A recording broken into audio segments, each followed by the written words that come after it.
नमस्कार। The golden stories में आपका स्वागत है। आइए सुनते हैं डॉक्टर भानुमति रामकृष्ण की लिखी कहानी सासू माँ और गाय का गोबर। इस साल फसल जितनी होनी थी उतनी नहीं हो पाई और उल्टे बहुत कम हुई थी। यह बात हमारी सासू माँ को बहुत परेशान करती रही। इसका कारण क्या है, तुरंत पता लगाने के लिए सासू माँ ने खेती बाड़ी करने वाले, खेत का काम संभालने वाले गोपाल को बुलाया। गोपाल आकर सासू माँ के सामने खड़ा हो गया। क्यों रे, इस साल फसल इतनी कम क्यों हुई? इसकी वजह क्या है? गोपाल गला ठीक करके बोला, मालकिन, खाद काफी नहीं दे पाए। असली वजह यही है। काफी खाद क्यों नहीं दे पाए? हर साल बाग में खाद काफी नहीं होती थी, इसलिए बाजार से खरीद लेते थे ना। हाँ, खरीदते थे मालकिन, लेकिन पिछले साल और इस साल नहीं खरीदी। पिछले साल तकरीबन पूरी फसल हुई थी ना रे, फिर खाद नहीं दी तो कैसे हुई? जी मालकिन, पिछले साल की फसल उसके पहले दी हुई खाद की है। उसका जो थोड़ा बहुत सार था उससे तकरीबन पूरी फसल हुई।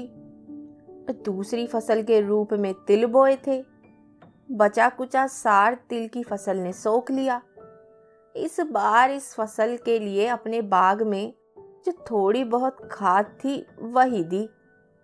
बाजार से खरीदना चाहते थे, लेकिन समय पर मिली नहीं। बाजार में नहीं मिली रे, हमें जब तब खाद बेचने वाले कहाँ मिलेंगे? क्यों, वे कहाँ गए रे? वे कहीं भी नहीं गए हैं मालकिन, लेकिन उसके पास खाद नहीं है। हमारी सासू माँ का सब्र खत्म हुआ। क्यों नहीं है, यह भी बताओ। ताजे गोबर की बहुत मांग है मालकिन। इसका मतलब है कि ताजे गोबर को ही खेतों में डाल रहे हैं क्या? खेतों के लिए नहीं मालकिन, पोस्टर के लिए। अब ये पोस्टर क्या है रे? सिनेमा पोस्टर मालकिन, सिनेमा पोस्टर। अब सिनेमा वालों को गोबर किस लिए रे? उनको नहीं चाहिए मालकिन, उनके मुंह को। उनके मुंह को गोबर चाहिए क्या? आप भी बड़ी मालकिन, आप नहीं समझ पा रही हैं। बाहर सड़क के ऊपर दीवारों को चिपकाने वाले सिनेमा पोस्टरों में उनके मुंह पर लोग गोबर के मुश्ते ही तो लगाते रहते हैं। ओहो, यह बात है। अब परसों मैंने मंदिर से लौटते हुए देखा था।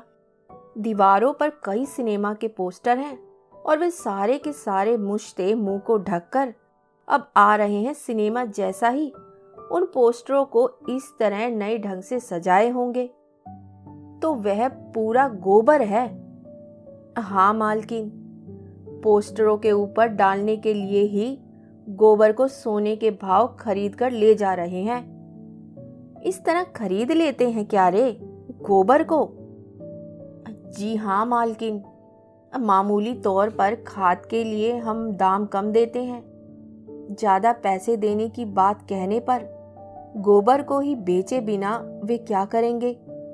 दरअसल गोबर के लिए ही वे दीवारों के हिसाब से ठेका लेते हैं। इसकी भी हद हो गई।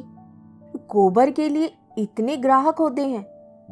हाँ मालकिन, सिनेमा रिलीज होते ही गोबर के लिए मांग को समझ लेना चाहिए। आज सिनेमा रिलीज हुआ तो उसके पोस्टर चिपका देते हैं ना। दूसरे दिन ही और एक सिनेमा रिलीज होगा, ऐसा सोचिए। उस सिनेमा के पोस्टर को आधी रात के समय पहले चिपकाए हुए पोस्टर के ऊपर चिपकाते हैं। ऐसी बात है। तो पहले व्यक्ति का दिल नहीं दुखेगा? दुखता है, इसलिए वह गोबर तैयार रख लेता है ना। दरअसल लोग दो प्रकार के होते हैं। एक प्रकार के व्यक्ति को जो अभिनेता पसंद है, उसके मुंह पर दूसरे प्रकार के व्यक्ति गोबर के मुश्त डालेंगे, तो उस ओर के लोग इस ओर वाले अभिनेता पर गोबर के मुश्त डालेंगे। बाप रे बाप, कितना गोबर, कितना गोबर। हमारे बचपन में हमारे गांव में कामदेव का त्योहार मनाते थे। उसी को उत्तर भारतीय होली कहते हैं। ऐसे ही आटे में रंग कर मिलकर एक दूसरे के मुंह पर लगा देते थे। उसको तो मैंने देखा, लेकिन इससे कहीं भी नहीं देखा। ये कोई गोबर की होली जैसी ही है। इतना ही क्यों मालकिन, हमारे सामने वाले घर का अहमद गाय और भैंस पालकर दूध का व्यापार कर रहा है ना।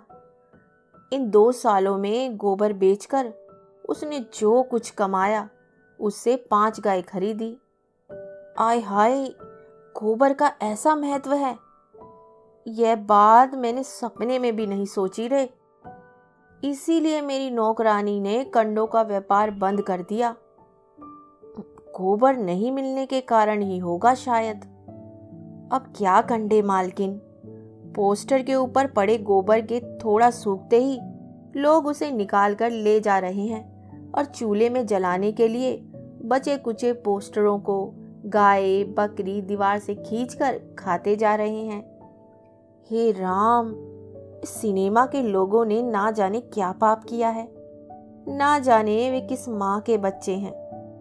बेचारे बेचारे उनके मुंह पर इस तरह गोबर डालकर बकरी से खिलाकर, हाय हाय।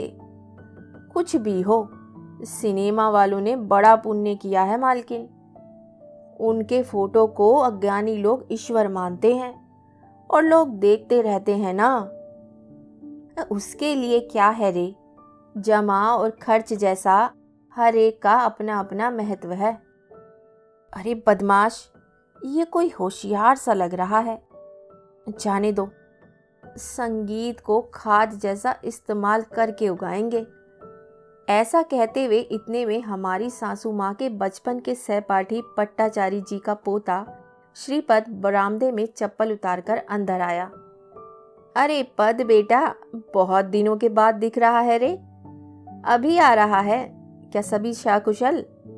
हाँ, इस गांव में संगीत सभा का आयोजन है, उसमें मैं भी आमंत्रित हूँ। सोचा कि इस बहाने आपसे भेंट होगी। ओ, तो ये बात है। बहुत लगन से तुमने संगीत की साधना की है। तुम बचपन से ही संगीत के पीछे पागल थे, इसी कारण पढ़ाई में पीछे रह गए। तुम्हारे दादा यही शिकायत करते थे, तो आखिर संगीत सभा करने तक पहुंच गए हो। वाह, हाँ मैं तो पूछना भूल गई, तुम्हारे साथ एक और संगीत के पीछे जान देने वाली रहती थी, यानी हमारी पोती श्री लक्ष्मी। याद है क्या? क्यों नहीं, बचपन में श्री लक्ष्मी को मैंने ही संगीत सिखाया था। इसी बीच श्री लक्ष्मी का विवाह हो गया। ये बात मैंने दादाजी के मुंह से सुनी। विवाह होना ही क्या रे, 2 बच्चे भी। यहीं रह रही है। उसके पति का हाल ही में इस गांव में ही तबादला हुआ है। परसों ही मायके गई है। उसकी माँ की तबीयत ठीक नहीं है।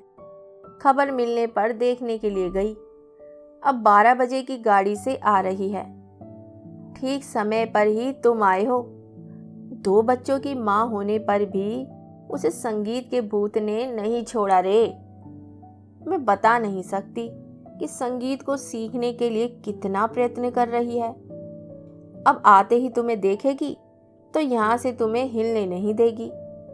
संगीत सिखाने के लिए तुम्हारी जान खा लेगी, देख लेना। यह कौन सी बड़ी बात है, सिखा दूंगा। गांव में मुझे कुछ करना धरना तो है नहीं। ब्रह्मचारी हूँ, कहीं भी रहूंगा। पूछने वाला है ही कौन।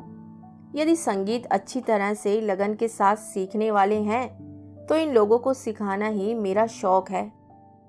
लगन क्या, उसे संगीत कितना पसंद है उसे भी नहीं मालूम।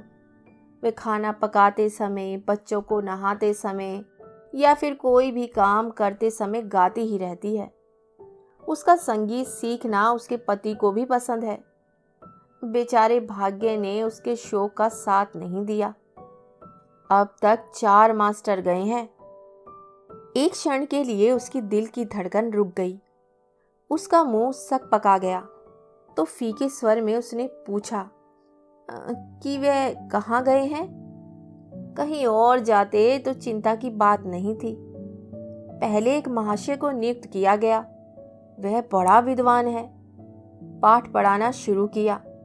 बेचारा, हफ्ता भी नहीं हुआ, साइकिल पर आते समय लारी के नीचे आ गिरा। दूसरा व्यक्ति भी अच्छा गवैया है।